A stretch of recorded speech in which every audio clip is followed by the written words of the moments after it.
शेखोपुरा में press conference करते हुए जावेद लतीफ़ ने कहा कि खैबर पख्तूनख्वा में भी अदम एतमाद लाना मुश्किल नहीं, अगर अदम एतमाद ना ला सके तो गवर्नर राज लगाएंगे।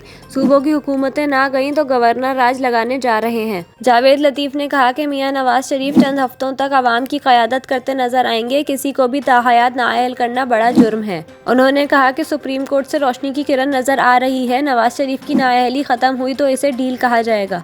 उन्होंने मजीद कहा कि गैर मुल्की एजेंडा मुसल्लत करने वालों पर हाथ डालने का वक्त आ गया है। रियासत को नुकसान पहुंचाने के बाद कहा गया कि कोई आलमी साजिश नहीं हुई। जावेद लतीफ़ का कहना था कि हकीकी आज़ादी तो उस दिन ही ख़त्म हो गई थी जब उन्होंने कहा कि साजिश में अमेरिका मुलव्विस नहीं है।